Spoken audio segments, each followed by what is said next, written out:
Hey, how's it going everybody? Welcome back to the channel and welcome back to some more mod news, this time for Crusader Kings 3 and of course Total War Atilla, because we are looking at the brand new update of the amazing mod that combines both games. This is Crusader Wars. If you've never heard of this mod before, basically what it does is it allows you to play a Crusader Kings 3 campaign just like normal, but whenever there is a battle taking place, you can go ahead and click a specific button and then immediately jump into a Total War Atilla battle. Pretty much every unit from Crusader Kings 3, whether it's levies, noble units, or even retinue, have been mapped to their appropriate unit over on Total War Atilla using amazing free mods like Medieval Kingdoms 1212 AD for the later period units, and then for the earlier period units it's using mods such as Anno Domini. And the Crusader Wars team have either mapped units for the Fallen Eagle mod for Crusader Kings 3, which is set in the downfall of Rome, and they've mapped them to the Age of Justinian mod for Total War Atilla, and I believe the Fallen Eagle, Fall of the Eagle mod, I think that's what it's called for Total War Attila,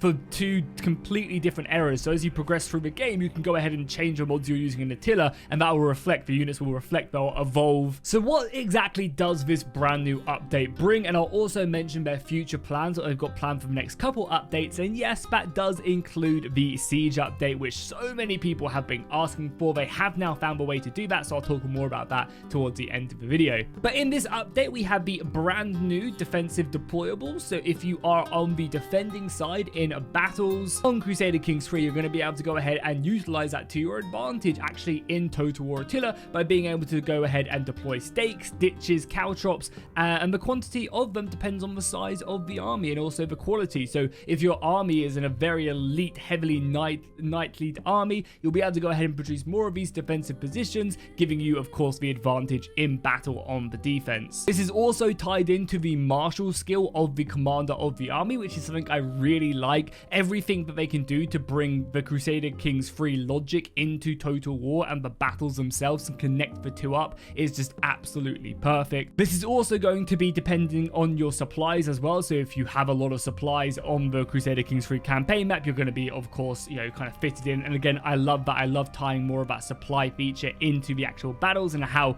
well supplied, I guess, your armies actually are. Next, we have a complete rework to the terrain system in the game. Every battle should now be super precise to the actual terrain that is being fought on. The deployment zones of each army are now much more dynamic depending on the battle. So for example, if the defending army is in hills, they'll go ahead and get that advantage actually in the battles, which I think is a really nice kind of feature. The defensive army was there first, they've set up the perimeter, so they should get the hill. It would absolutely be so super silly if when you load up Total War Attila to play the battle and then all of a sudden you're staring down this massive army charging down the hill. So that'll go ahead and again just provide that much better immersion to the game. They've also added straight crossing battles as well, so if an army is attacking you in the Crusader Kings 3 map across the strait, that'll now be reflected in the actual battle map itself. On top of that, they've also reworked the weather system as well, so if you're fighting in winter, you're more likely to go ahead and get them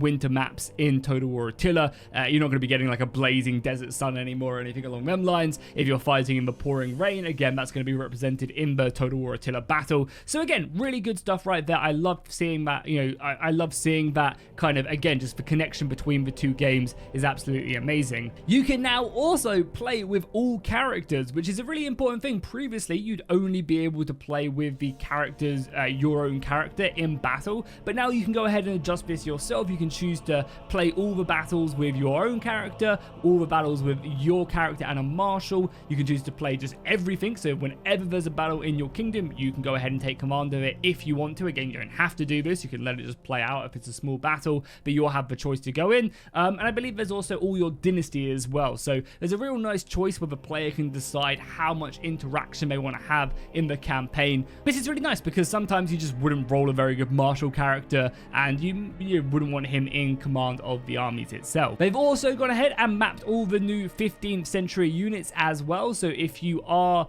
getting into them later dates, 300 years into the campaign, 400 years into the campaign or whatever, you're going to be able to play these much later period units, and that's going to be reflected, which I really love. I love the fact that the units are going to be developing alongside your CK3 campaign. The units you start with aren't going to be the units you finish with, and I think that's really cool. Armor, weapons, and all that stuff will change as the eras go by. And then finally, the last major new feature is that they've gone ahead and added in more historical battles. So if you're fighting in Giza, the pyramids will be there, Stonehenge, Hadrian's Wall, all that stuff will be represented in the Total War Atilla map, which again is a really nice feature. Next we move on to some small features they're calling it, but I actually really think that these are going to be massively impactful, and that's basically how elite your armies are and how they're going to represent stuff like crossing a river, stuff like being in low supply for the actual army themselves inside of Total War Atilla, and that's basically by the experience. For example, they give some battle modifiers are now, if you're leading your own men, all your soldiers gain an extra experience.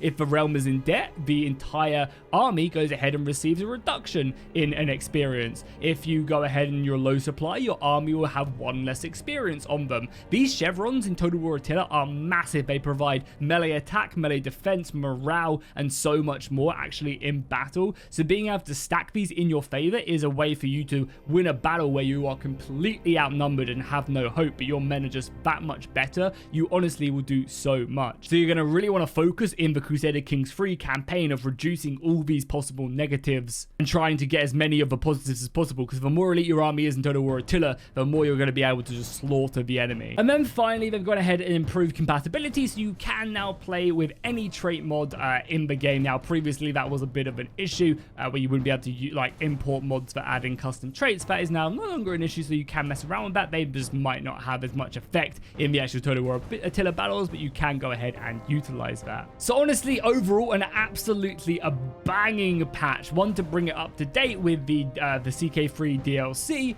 and also just all the extra improvements are going to enhance the game by so much. It's going to really improve the compatibility and just kind of the way that these two games interact with one another. It's going to start to really feel like you are playing this combined campaign rather than just two separate things over over two separate games, which again, everything they can do to bring these together and make it feel seamless, and your actions in CK3 have a consequence in Total War Attila, and then vice versa, is awesome. Oh yeah, something I didn't mention as well is that they have also adjusted as well the injuries. So if you do lose characters, your generals go down in Total War Attila battles, there's going to be a chance, depending on their other traits, if they're going to get captured, wounded, they're going to have that one eye trait. The traits are going to apply from Total War Attila to the game in CK3, which is just really cool. But now on to the juicy stuff as well. This is going to be what's coming up in the next big update, and this is huge. They've got some really amazing stuff planned going forward. So